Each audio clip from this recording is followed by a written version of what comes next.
네, 드디어 시편 읽으실 차례입니다. 시편은 신구약 성경 통틀어서 딱 중간쯤 오는 대목에 있습니다. 가장 긴 150장으로 되어 있죠. 5권 150편의 시편입니다. 이스라엘의 찬송 모음이라고 할 수 있습니다. 신약 성경에서 가장 많이 인용된 구약 성경이 시편입니다. 예수님 시대 때 아주 인기 있었던, 예수님도 시편을 자주 인용하셨습니다. 심지어 십자가에 달리셨어도 나의 하나님 어찌하여 나를 버리셨나이까 하는 말도 시편을 인용하신 겁니다. 거의 예수님은 시편을 많이 알았다, 암송했다라고 하기보다는 시편의 세계 속에 사셨다 할 정도로 시편 안에 들어가 있었습니다. 요즘 말로 하면 시편은 교회 가서 찬송하는 찬송가요, 학교에서 언어를 배우는 국정교과서요, 동네에서 유행하는, 사람들이 아주 좋아하는 인기 가요예요. 이 세 개를 합친 정도의 영향력이 있는 노래들이었습니다.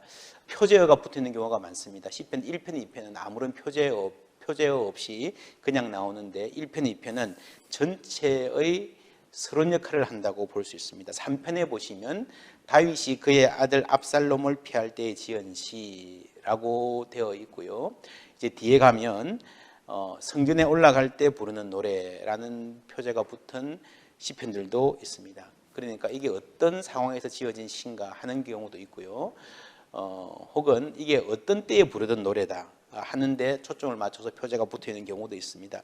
시편 6편은 다윗의 시, 인도자를 따라 현악 8째 줄에 맞춘 노래라고 되어 있습니다. 음악적인 쓰임새도 이 성가대에서, 찬양대에서 어떻게 이 노래를 어떤 상황에서 연주한다, 어떻게 연주한다라고 하는 그런 사항이 표제어로 붙어 있기도 합니다. 셀라라는 말이 71번 나오는데요. 이건 역시 음악 기호로 추정됩니다. 정확한 뜻은 모르지만 아마도 잠시 멈춤 혹은 음악적인 기호가 아닌가. 그래서 노래를 쭉 부르다가 잠시 멈추고 그 앞에 것을 좀 생각하고 묵상하고 여운을 갖게 하는 그런 장치가 아닌가라는 추정을 하고 있습니다. 또 시편 30편 같은 경우에는 다윗의 시, 곧 성전 낙성가, 다윗이 쓴 시지만 이게 후에 성전을 봉헌할 때 쓰여졌다라고 하는 쓰임새를 갖고 이제 타이틀을, 표제어를 붙인 경우도 많이 있습니다.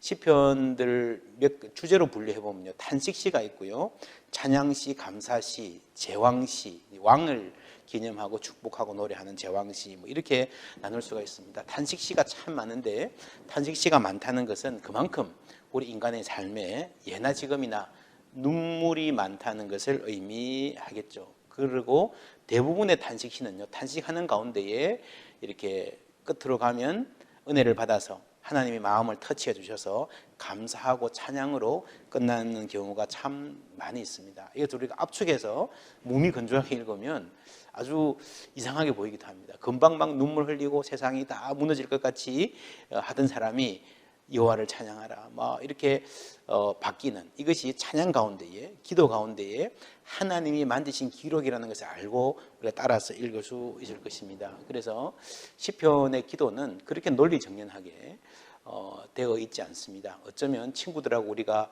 아주 자연스럽게 이야기할 때에 주절주절 이야기했다가 저 이야기했다가 하듯이 때로는 뛰어넘었다가 주제를 그렇게, 혹은 이야기했다가 다른 이야기하다가 다시 돌아오는 경우도 있고, 그렇게 자연스러운 마음의 흐름을 따라서 기도하는 것을 우리가 알 수 있습니다. 시편을 보면서 우리의 기도도 질서정연한 기도도 좋지만 내 마음을 솔직하게 하나님과 대화하듯이 기도하는 게 좋은 기도일 수 있겠다 하는 것을 우리가 기도와 찬양에 대해서 잘 배울 수 있습니다. 시편이 총 5권으로 나누어져 있는데요, 1권과 2권에는 다윗 시편이 많습니다. 그러니까 왕정 초기, 좀 옛날 시들이죠. 3권에 가면요, 다윗의 시는 한 편밖에 없습니다. 여기에는 탄식시가 많아요. 특별히 질문, 어찌하여, 언제까지?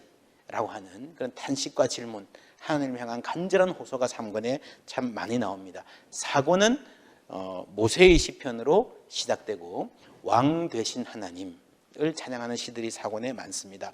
5권은 마지막 권이죠. 중간에 쭉 가서 120편부터 보면요, 우리가 잘 아는 성전에 올라가는 노래, 짧은 시들인데 이스라엘 백성들이 성전에 올라가면서 순례하면서 부르던 노래들이 쭉 나와 있고, 맨 마지막에 146편부터 150편까지는 할렐루야로 시작해서 할렐루야로 끝납니다.